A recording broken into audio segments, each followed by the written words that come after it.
Vous avez peut-être entendu parler de personnes à qui ils demandent quelque chose, et au-delà de toute attente cela s'est réalisé pour eux.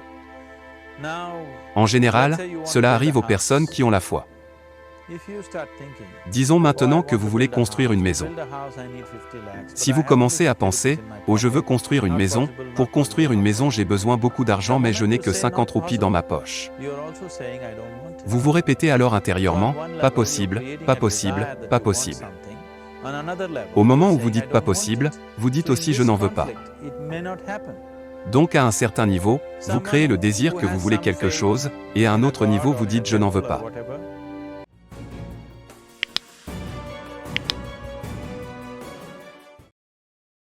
Donc dans ce conflit, cela peut ne pas se produire. Quelqu'un qui a une certaine foi en un dieu ou dans un temple ou autre, qui est simple d'esprit, entre parenthèses la foi ne fonctionne que pour les gens simples d'esprit. Les gens qui réfléchissent, les gens qui pensent trop, ça ne marche jamais pour eux.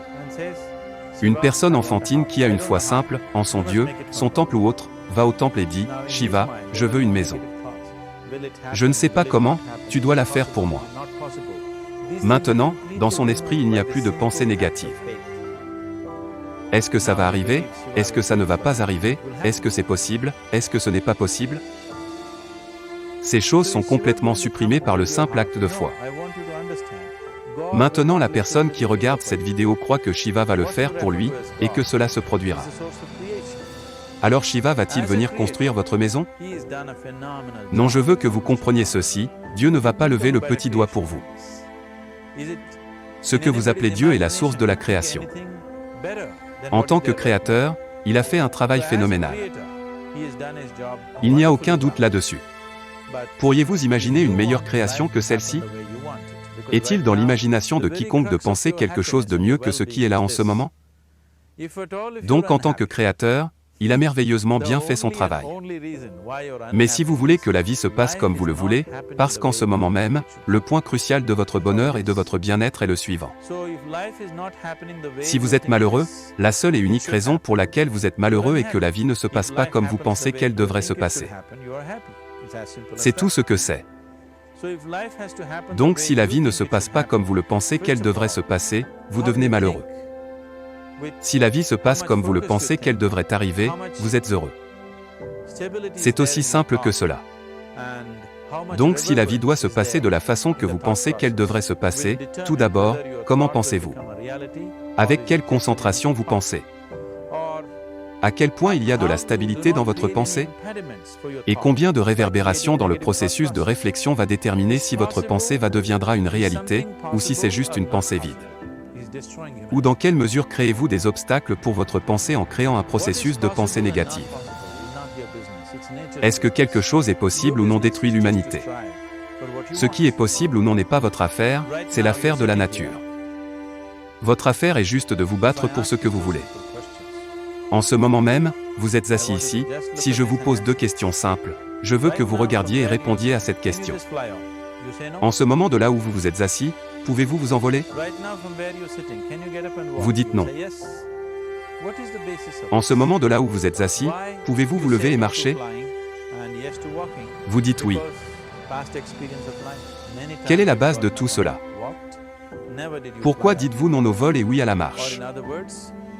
Parce que l'expérience passée de la vie, plusieurs fois vous vous êtes levé et vous avez marché, mais jamais vous ne vous êtes envolé. Ou en d'autres termes, tu utilises l'expérience passée de la vie comme base pour décider si quelque chose est possible ou non. Ou encore en d'autres termes, vous avez décidé que ce qui ne s'est pas arrivé jusqu'à présent ne peut pas arriver dans votre vie future. C'est une honte pour l'humanité et l'esprit humain de penser ainsi. Ce qui n'est pas arrivé jusqu'à présent sur cette planète peut se produire demain.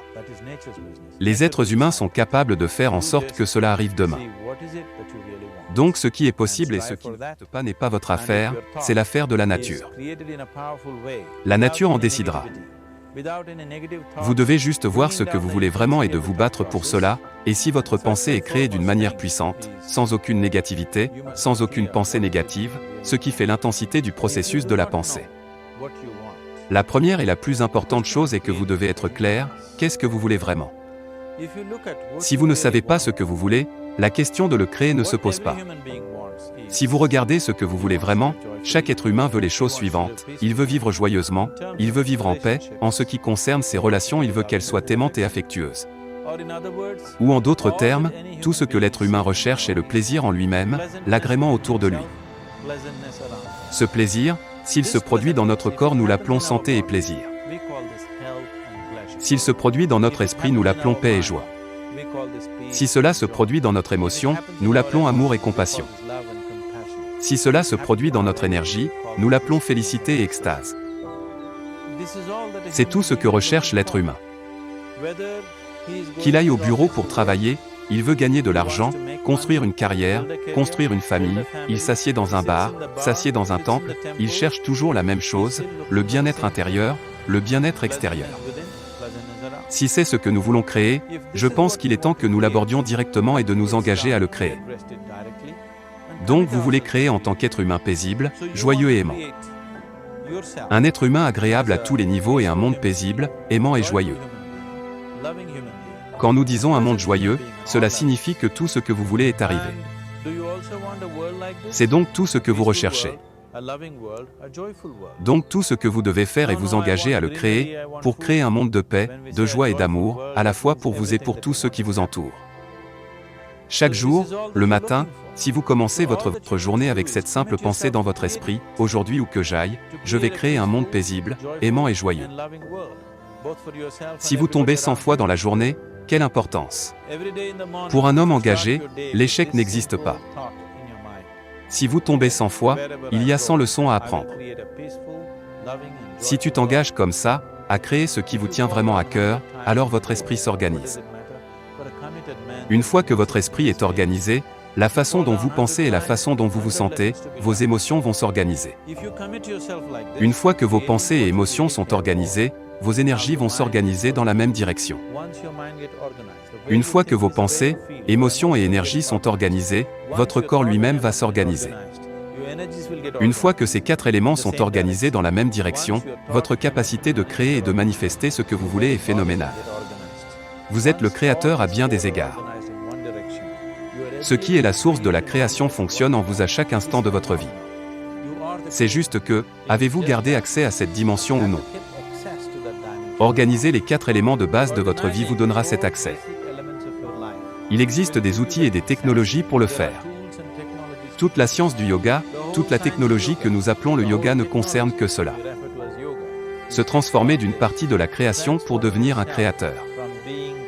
C'est mon souhait et ma bénédiction, que chaque être humain dans ce monde puisse avoir cet accès à la source de la création à l'intérieur de lui-même, afin qu'il puisse fonctionner ici comme un créateur et pas seulement comme un élément de la création. Not just as a piece of creation.